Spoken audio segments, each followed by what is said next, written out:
بسم اللہ الرحمن الرحیم۔ رسول کریم نے ارشاد فرمایا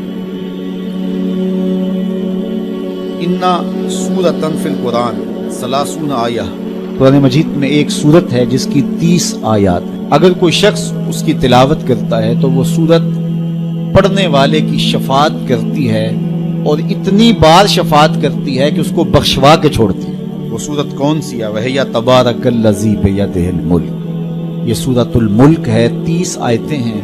جو شخص اس کی تلاوت کرے یہ اتنی بار سفارش اللہ کی بارگاہ میں کرتی ہے کہ اپنے پڑھنے والے کو بخشوا کے چھوڑتی ہے۔ ایک اور روایت سنی حضرت ابو ہریرہ رضی اللہ تعالیٰ عنہ سے، جس نے ایک دن میں 100 مرتبہ سبحان اللہ و بحمدہ پڑھا۔ کتنی مرتبہ؟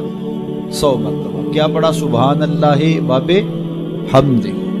فرمایا کہ اس کے گناہ سمندر کی جھاگ کے برابر بھی ہوں تو اللہ معاف فرما دے گا۔ تو یہ اپنے وظائف میں شامل کر لیجئے، سبحان اللہ و بحمدہ۔ اور حدیث بخاری ہے، بلکہ بخاری کی سب سے آخری روایت ہے کہ 2 کلمے ایسے ہیں جو اللہ کو محبوب ہیں اور زبان پر مشکل نہیں، زبان پر بڑے آسان ہیں، اور جب میزان پہ رکھے جائیں گے تو پلڑے کو جھکا دیں گے، بڑے بھاری ہیں میزان پہ۔ وہ 2 کلمے یہی ہیں، سبحان اللہ و بحمدہ، سبحان اللہ العظیم۔ وہ اگر اس کو 100 مرتبہ روزانہ پڑھے تو سمندر کی جھاگ کے برابر بھی گناہ ہو تو اللہ معاف فرما دیتا ہے۔